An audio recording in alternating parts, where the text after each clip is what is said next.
Cinta Kau, Yesus Tuhan, dengan segenap jiwaku. Ini pujian indah yang barusan saja kita naikkan bersama-sama di hadapan Tuhan, saudara. Mencintai Tuhan bukan hanya sekedar di mulut saja. Bukan hanya sekedar saat ini kita bernyanyi dalam hadirat Tuhan, menggunakan musik, kita bermazmur bagi Tuhan dan kita berkata, "How I love you Lord," betapa aku mencintai Engkau. Tetapi saudara, kecintaan terhadap Tuhan harus dibuktikan di dalam kehidupan setiap kita. Adanya proses, adanya pemurnian yang harus kita alami. Dari situ Tuhan melihat bahwa kita benar-benar mencintai Dia. Hari ini kita mau belajar, saudara, di waktu yang singkat tentang Elia. Saudara ingat pada waktu cerita Elia, Tuhan menyuruh dia untuk pergi ke satu wilayah di Sidon bernama Sarfat, saudara. Saat itu dia dalam pekerjaan pelayanan Tuhan, Tuhan banyak memerintahkan dia untuk dia bisa pergi ke sana dan ke sini. Dan saat itu dia harus pergi ke satu wilayah yang bernama Sarfat, saudara. Dan saat itu Tuhan bilang bahwa di Sarfat nanti dia akan bertemu dengan seorang janda, dan janda itulah yang akan memberi makan dia. Kita lihat, saudara, berarti Elia ini dalam dia melayani Tuhan kemanapun dia bepergian, saudara, mungkin dia tidak memiliki harta yang banyak. Dia hanya membawa dirinya, dia mempersiapkan betul-betul untuk melakukan setiap perintah Tuhan. Pada waktu dia harus pergi ke kota ini, ke kota itu, dia harus segera melakukannya. Karena Tuhan mau berbuat sesuatu lewat kedatangan dia ke kota tersebut, saudara. Yang dia pikirkan hanya bagaimana dia bisa melakukan perintah Tuhan. Dan biar kehendak Tuhan itu jadi. Dimanapun dia berada, dimanapun dia datang ke sebuah kota, sesuatu terjadi sesuai dengan tuntunan Tuhan. Namun yang menarik, saudara, saat itu Tuhan bilang, nanti di Sarfat engkau akan bertemu dengan seorang janda, dan janda itu yang akan memberi makan engkau. Wow, saudara, Tuhan tidak bilang loh jandanya itu namanya siapa, atau nomor rumahnya di mana, patokannya di mana. Tetapi dengan iman, Elia ini percaya Tuhan memerintahkan sesuatu, dia lakukan apa yang menjadi perintah Tuhan itu. Pergi, maka dia pergi, saudara. Dan benar kalau kita lihat di ayat selanjutnya dari 1 Raja-Raja 17, saudara, dimulai dari ayat yang 7, saudara bisa membaca sendiri, saudara. Ini adalah cerita tentang Elia dan janda di Sarfat. Dan kita melihat bahwa ternyata Elia benar bertemu dengan seorang janda, dan akhirnya terjalinlah suatu komunikasi antara Elia dan janda tersebut, saudara. Di 1 Raja-Raja 17 ayat 12 berkata demikian. Perempuan itu menjawab, "Demi Tuhan Allahmu yang hidup, sesungguhnya tidak ada roti padaku sedikit pun, kecuali segenggam tepung dalam tempayan dan sedikit minyak dalam buli-buli. Dan sekarang aku sedang mengumpulkan 2-3 potong kayu api, kemudian aku mau pulang dan mengolahnya bagiku dan bagi anakku, dan setelah kami memakannya, maka kami akan mati." Saudara, ini adalah suatu kondisi situasi yang cukup memprihatinkan, karena saat itu di kota tersebut sedang tidak turun hujan. Bisa saya simpulkan bahwa kota tersebut sedang mengalami pancaklik, saudara. Dan seorang janda ini bukan janda yang kaya raya, janda yang sangat sederhana, janda yang mungkin gak punya apa-apa. Sampai dikatakan di ayat 12 ini, dia hanya punya segenggam tepung, saudara, dalam tempayan, dan sedikit minyak dalam buli-buli. Segenggam tepung yang akan menjadi roti itu dia akan bagi 2 dengan anaknya. Mereka akan makan, setelah itu mereka akan mati, dikatakan. Nah, bagaimana mungkin saat ini Elia bilang kepada janda itu untuk dia dengan segenggam tepung itu, saudara, dia harus bagi juga untuk Elia. Bahkan dikatakan memberikan dahulu untuk Elia dulu. Setelah itu barulah sisanya dimakan oleh janda dan anaknya tersebut.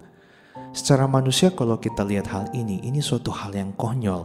Bahkan Agak kurang ajar gitu saudara. Orang yang mungkin baru janda ini kenal walaupun Elia adalah seorang hamba Tuhan, tetapi Elia ini sudah minta makan langsung ke janda tersebut. Dan keadaan janda saat itu cukup memprihatinkan. Yang dia punya itu hanya segenggam tepung saudara. Beberapa hari yang lalu saya dan istri saya membuat sebuah kue, kita bereksperimen saudara. Karena biasanya selain masak kita membuat sesuatu untuk kita makan sendiri dan kita juga bisa bagikan. Kebetulan ada bibi di rumah kita saudara yang membantu hari-hari kita. Kita bagikan kadang untuk suruh bibi ini makanannya dibawa pulang ke rumah, dia bisa bagikan dengan keluarganya saudara. Nah, waktu beberapa hari lalu kemarin kami membuat sebuah kue dan istri saya yang mengatur semuanya itu. Ada tepung, ada pengembang, ada telur, ada gula, margarin dan lain sebagainya saudara, mengikuti resep yang kita lihat dari Google saudara. Jadi hanya dari Google saja kita mengikuti, kita mempraktekkan saudara. Dan tepungnya itu cukup banyak kita pakai. Dan dari sekian banyak tepung itu kita hanya bisa menghasilkan beberapa biji saja saudara. Bisa dibayangkan, ini hanya segenggam tepung loh saudara. Itu sedikit sekali. Tetapi yang menarik adalah saudara, di ayat 13, tetapi Elia berkata kepadanya, janganlah takut, pulanglah, buatlah seperti yang kau katakan, tetapi buatlah lebih dahulu bagiku sepotong roti bundar kecil daripadanya, dan bawalah kepadaku. Kemudian barulah kau buat bagimu dan bagi anakmu. Ayat 14, sebab beginilah firman Tuhan Allah Israel, tepung dalam tempayan itu tidak akan habis dan minyak dalam buli-buli itu pun tidak akan berkurang sampai pada waktu Tuhan memberi hujan ke atas muka bumi. Ini hal yang luar biasa. Elia memerintahkan kepada janda tersebut, walaupun hanya segenggam tepung, tapi Elia menyuruh janda itu supaya dia membuat roti bundar kecil, diberikan dahulu kepada Elia. Setelah itu dimasak lagi untuk janda tersebut dan anaknya. Berarti saudara, secara logika dari segenggam tepung itu akan menghasilkan hanya beberapa potong kecil roti saja. Kalau kita menjadi janda di Sarfat saat itu saudara, mungkin ada kemungkinan kita menolak perintah daripada Elia tersebut.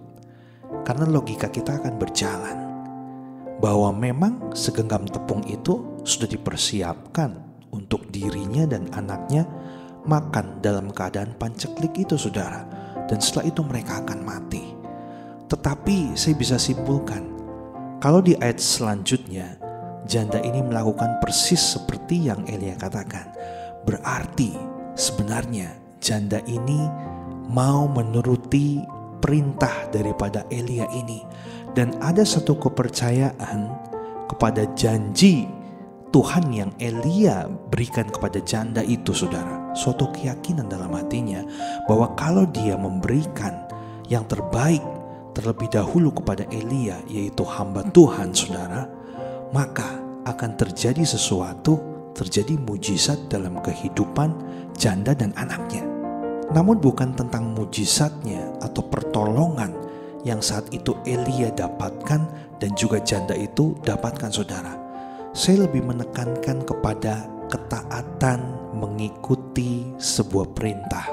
Itu perintah dari Tuhan. Pertama, Elia sudah taat untuk melakukan perintah Tuhan. Dia diperintahkan Tuhan untuk dia pergi ke satu kota bernama Sarfat saudara. Dia pergi. Dan saat itu Tuhan bilang dia akan bertemu dengan seorang janda yang akan memberi makan dia. Dia melangkah saudara dengan kepercayaan dia kepada Tuhan bahwa di sana Tuhan akan menyediakan makanan bagi Elia. Berarti kita juga bisa menyimpulkan bahwa Elia itu benar-benar hidupnya bergantung hanya pada Tuhan. Waktu kita ikut Tuhan, mungkin tidak selalu kehidupan kita itu selalu lancar, selalu diberkati. Ada kalanya saudara, Tuhan izinkan banyak hal buruk terjadi dalam hidup kita. Tapi sebenarnya semua hal itu Tuhan pengen melihat kita supaya kita itu bisa benar-benar bergantung sama Tuhan. Bukan bergantung dengan uang kita, bukan bergantung kepada orang lain, kepada manusia, bukan bergantung dengan apa yang kita miliki, apa yang kita punya. Kadangkala Tuhan izinkan semua itu harus habis terlebih dahulu, harus hilang terlebih dahulu, sehingga kita bisa menyadari bahwa hanya Tuhan yang kita miliki, hanya Tuhanlah satu-satunya pribadi. Kita harus bergantung pada Dia sepenuh hati, sepenuh hidup kita. Dan kunci yang pertama adalah tentang ketaatan. Bukan berarti saat ini kita mengikuti seperti Elia, kita pergi ke satu tempat, kita melayani pekerjaan Tuhan di sana.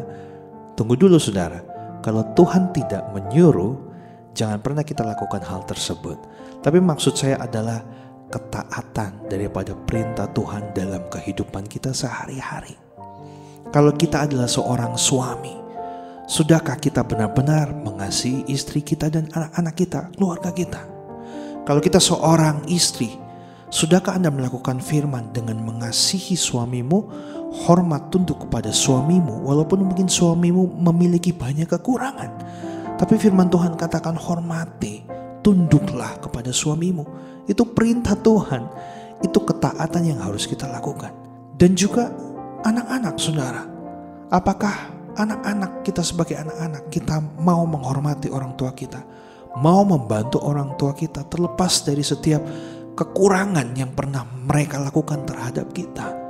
Itu adalah bentuk dari kasih, dan Tuhan mau kita melakukan apa yang Dia perintahkan untuk mengasihi. Dan masih banyak hal yang lain saudara yang harus kita lakukan sebagai bentuk ketaatan kita kepada Tuhan. Saudara, bagaimana mungkin kita bisa disebut sebagai penyembah-penyembahnya Tuhan jika kita tidak memiliki ketaatan di dalam diri kita? Bagaimana mungkin kita dapat dikatakan menyembah Tuhan di dalam roh dan kebenaran, tapi kita tidak melakukan setiap perintah Tuhan, setiap firman Tuhan yang sudah tertulis di dalam Alkitab dan mengaplikasikannya ke dalam kehidupan kita? Setiap ujian kehidupan yang kita hadapi itu membuat kita dimurnikan, saudara. Ketika menghadapi ujian kehidupan, kita diperhadapkan oleh dua pilihan.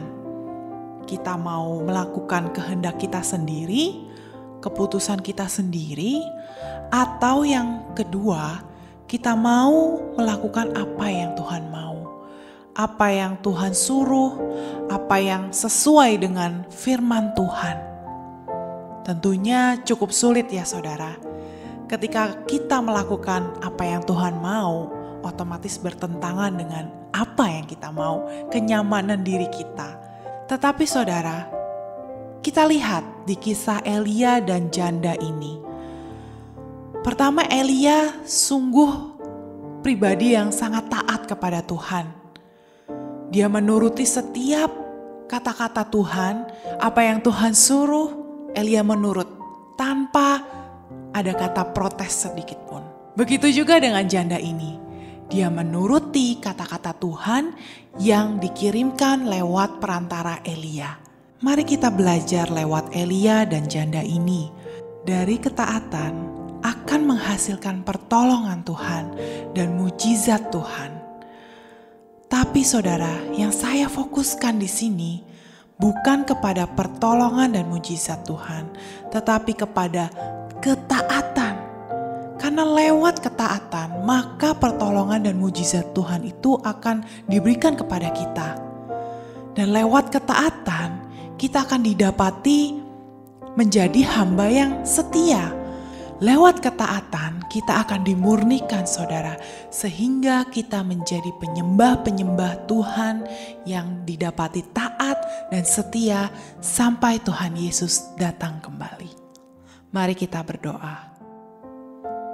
Bapa, kami mengucap syukur karena pada hari ini kami boleh belajar tentang ketaatan. Kami bisa belajar dari Elia dan janda di Sarfat ini ya Bapa. Bagaimana mereka boleh taat kepada perintah-perintah-Mu ya Bapa. Kami mau apa yang Engkau suruh di dalam hidup kami mau melakukannya tanpa bersungut-sungut ya Bapa. Kami mau menanggalkan segala keputusan pribadi kami, segala kenyamanan hidup kami, demi melakukan apa yang Engkau mau di dalam hidup kami. Sehingga Engkau dapati kami menjadi pribadi yang taat dan setia kepada Engkau. Karena lewat ketaatan akan ada pertolongan demi pertolongan kepada hidup kami. Kami percaya Tuhan, kami selalu ingin menyenangkan hati-Mu, mengasihi Engkau. Kami ingin membuktikan rasa cinta kami kepada Engkau lewat ketaatan kami. Roh Kudus, mampukan kami ketika kami menghadapi ujian demi ujian, sehingga kami bisa memilih keputusan yang tepat, memilih keputusan yang sesuai dengan kehendak Bapa di sorga. Kami mau memilih untuk taat, walaupun rasanya itu mustahil sekalipun, walaupun kami menghadapi jalan buntu sekalipun, tetapi kami mau terus taat kepada Tuhan, sehingga Engkau pada akhirnya menyebut kami hamba yang taat dan setia. Terima kasih ya Bapa untuk kekuatan firman Tuhan pada hari ini. Kami sungguh mengucap syukur. Kami telah dikuatkan. Terima kasih Tuhan, hanya di dalam nama Tuhan Yesus Kristus kami berdoa. Amin.